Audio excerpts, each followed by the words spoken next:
इलाज के तौर पर क्या क्या करना है, ये सब चीज़ें मैं इंशाल्लाह एक एक करके आप लोगों के सामने रख दूंगा। जैसा कि शैतान का असल में काम क्या होता, उन्हें ज़बरदस्ती करके किसी को मस्जिद से उठा के मंदिर नहीं ले जा सकता, किसी को ज़बरदस्ती उठा के शराब खाने में नहीं बिठाता, ज़बरदस्ती शैतान नहीं करता। शैतान सिर्फ करता खाली ख्याल डालना, इतना ही उसका काम है, उससे हट के वो कुछ भी नहीं कर सकता। तो इसका इलाज ये है, पहले आप शरई इल्म और उलमा के बयान सुनते रहिए। इल्म, दीन का इल्म सीखो। आप दुनिया का कितना भी इल्म सीखो। अब मैं शुरू से अब तक 1 घंटा जो भी आप लोगों के सामने रखा, आपको डिग्रियों में ये बातें नहीं मिलेंगी, आपको ये किसी भी किताब में बातें नहीं मिलेंगी। तो जाहिर सी बात है आप क्या करेंगे, डरेंगे, डर के बीमार होंगे, पूरे घर वालों को बीमार करेंगे, सबको परेशान करेंगे। ज़िंदगी क्या है, आखिर में ख़ुदकुशी की नौबत आ जाती। तो इसलिए शरई इल्म, अल्लाह की ज़ात, अल्लाह की अज़मत, अल्लाह की ताकत, क़ुदरत, ये सब हमारे जहन में रहे, कुरान की अज़मत हमारे जहन में रहे। ये छोटे छोटे वसवसों से हम कहाँ डिस्टर्ब हो सकते हैं, बोलिए। तो इसलिए इल्म सीखो, अपने बच्चियों को शरई इल्म सिखाओ। उलमा के सही तकरीरें करने वाले, दलील के साथ बोलने वाले उलमा की तकरीरें आप सीखो। इंशाअल्लाह ज़िंदगी गुजारने के क्या है तरीके जब हमको मालूम होंगे, पूरी ज़िंदगी में हिम्मत आएगी एक किस्म की। जितने लोग दीन से दूर रहते, वही लोग ज़िंदगी के हर छोटे छोटे मसले में डरते रहते, परेशान रहते। जितना ज़्यादा इल्म सीखोगे, अल्हम्दुलिल्लाह, बड़े बड़े परेशानियाँ आए तो भी आसानी के साथ उनको निकाल के दूर कर सकते। सहाबा के पास नहीं आई परेशानियाँ, कितनी बड़ी बड़ी परेशानियाँ। खुद के शोहर, बच्चे, भाई, बाप, घर के पूरे नौजवान, पूरे मर्द भी मर गए, शहीद हो गए, तो भी वो औरतें उतना ज़्यादा परेशान नहीं होती थी, हिम्मत के साथ रहती थी साहबियात। क्यों? उनके पास इल्म था दीन का। हमारे पास खाली बच्चा भी बीमार हुआ तो उससे ज़्यादा माँ बीमार हो जाती रो रो के। क्यों हुआ? इल्म ही नहीं है हमारे को, ठीक है ना। ऐसा ना हो तो पहली चीज़ इल्म सीखना, उलमा के बयानात सुनना। दूसरा जिक्र व अस्कार करना है। जैसे ही फ़ौरन शैतान तुम्हारे को डराने की ख्याल, कोई डरावनी शक्ल या कुछ तो भी दिखाया, कुछ भी हुआ, अम्मी को, अब्बा को, दादी को, नानी को बोलने की ज़रूरत ही नहीं है। सबसे पहले क्या करो, तुम्हारे पास अज़कार है, ज़िक्र है, पावरफुल दुआएं हैं, वो दुआएं याद कर लो, फ़ौरन पढ़ो, ज़िक्र करना शुरू करो। बस किसी को बोलने की ज़रूरत नहीं है। जितने लोगों को तुम बांटेंगे, लोग उतना ज़्यादा तुमको डराएंगे। ख्वाबों के ताल्लुक से याद रखो, कई सवाल आते मेरे को, ये डरावने ख्वाब आए, ये आए, वो आए, बताओ मत।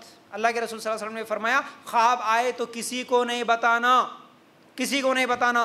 शैतान की तरफ से बुरे ख्वाब आते हैं, अल्लाह की तरफ से अच्छे ख्वाब आते हैं। और ख्वाब का तीसरा किस्म, दिन में हम जो कुछ देखें वो सब चीज़ें भी रात को ख्वाब बन के आते हैं।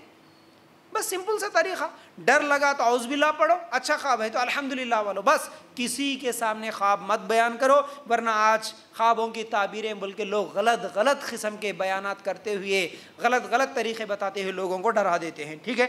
जिक्र कर लेना। तीसरी चीज़, अल्लाह से पनाह मांगना, अल्लाह से पनाह, दुआ अल्लाह से करना, शैतान से नहीं। अब शैतान से नहीं डरना, अल्लाह शैतान डरा रहा, तू मेरी हिफाजत कर। फिर इसी तरह चौथी चीज़, शरई दम कर लेना। दम करने का तरीक़ा हम लोगों को मालूम है, हम लोग सुबह शाम के अज़कार वगैरह पढ़ लेना, ये हिफाजत कहती है हमारे लिए, दम कर लेना है। फिर पांचवी चीज़ क्या है, हमेशा पब्लिक में रहना, मजलिसों में रहना, अकेले नहीं रहना। अगर लड़कियां कहीं पर अकेले रहती है तो समझो उनके दिमाग में कुछ ना कुछ वसवसे चलते हैं, बीमारी ज़्यादा बढ़ सकती है। कभी भी ये वसवसों के शिकार अकेले में ना रहे, लोगों में ज़्यादा रहे। छठवीं चीज़, हरकत में रहना, यानी किसी ना किसी काम में रहना, खाली नहीं बैठना। जितने लोग खाली बैठते फिर वही ज़्यादा बीमार होते। खाली नहीं रहना, किसी ना किसी काम में रहना। सातवीं चीज़, अच्छे दोस्तों की, नेक दोस्तों के साथ रहना। नेक लोगों की सोहबत में रहेंगे, नेक बातें सीखेंगे, लेकिन बुरे लोगों के साथ रहे तो फिर वो लोग डराएंगे। जो जादू जिन्नात पे ज़्यादा अकीदा रखते हुए डरते रहते, उनकी सोहबत में रहते उन्हें और डराते, ठीक है ना। ऐसा नेक लोगों के सोहबत में रहना। आठवीं चीज़, घर वालों से भी हमेशा बातचीत करते हुए रहना। नौवीं चीज़, पसंदीदा जगह घूमना। अगर बहुत ज़्यादा बीमारी है, ज़्यादा डिप्रेशन में चले गया तो वो ये तमाम चीज़ें करे कि वो पसंदीदा जगह घूमते रहना। एक जगह जमा रहने से भी, एक जगह बैठने से भी बीमारी बढ़ सकती है। और 10वीं चीज़, किताब पढ़ना। कैसे? किताब पढ़ने का मतलब ये है कि आपको वसवसे आए, वसवसे को ख़त्म करने का एक बेहतरीन फार्मूला ये है, उस वसवसे की जगह आपको कौन सी चीज़ में इंटरेस्ट है उसे लिखना। बेहतरीन तरीका। आपको वसवसा आया, क्या क्या वसवसे आए आप एक बार लिख लो, ये आया, ये आया, ये आया, राइट। दूसरी तरफ आपको कौन कौन सी चीज़ों में इंटरेस्ट है, पढ़ना है, लिखना है, कोई चीज़ देखना है, कोई चीज़ सुनना है, मेरे को कुरान पढ़ना है, मेरे को तजवीद सीखना है, मेरे को नबियों की स्टोरी याद करना है, इस तरह किन किन चीज़ों में आपका इंटरेस्ट है वो तमाम चीज़ों भी लिखो। लिखने के बाद अब हम क्या सीखे, आज क्या पढ़े, ये याद करो। अगर से एक बुरे ख्याल को दिलो दिमाग में से ख़त्म करना हो, किसी भी बुरे ख्याल को दिलो दिमाग से ख़त्म करना हो तो उस जगह पर अच्छे ख्याल को लाना पड़ता है। जब तक तुम अच्छे ख्याल को उस जगह पर नहीं लाएंगे वो बुरा ख्याल ख़त्म नहीं हो सकता। तो ये फार्मूला याद रख लेना। खाली वो बुरे ख्याल कुछ सोचते हुए ये क्यों आया, क्यों आया, क्यों आया बोले तो वो ख़त्म नहीं होता। उस बुरे ख्याल की जगह एक अच्छा ख्याल लाना। जैसे ही वो बुरा ख्याल आपके दिल में आया आप अच्छा ख्याल लाएंगे, अच्छा कुरान में आज मैं ये पढ़ा, अच्छा हदीस में ये पढ़ा, अच्छा सहाबा की ये ज़िंदगी थी, अच्छा तजवीद में असल में ये सीखना था। इस तरह बुरे ख्याल को ख़त्म करना है तो वहाँ पर अच्छे ख्याल को लाना। इस तरह क्या है वसवसे ख़त्म हो सकते हैं। फिर क्या है, हमको एक्सरसाइज भी करना है। अगर बहुत ज़्यादा बीमार है तो उसको डॉक्टर्स कुछ एक्सरसाइज भी बताते हैं, उससे भी ये बीमारी ख़त्म हो सकती है।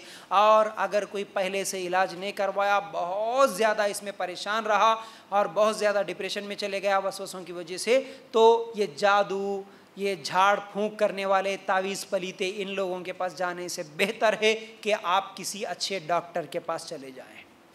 डॉक्टर के पास जाएंगे तो फिर वो दवाइयाँ देगा, दवाइयों से भी इंशाअल्लाह अल्लाह चाहे तो शिफा मिल सकती है। तो ये है असल में वसवसों के शिकार लोगों के लिए इलाज है। तो अक्सर 90% लोग तो ये जो मैं अभी तरीक़ा बताया, ये तरीक़े अपनाएं तो इंशाअल्लाह उनके वसवसे ख़त्म हो सकते हैं।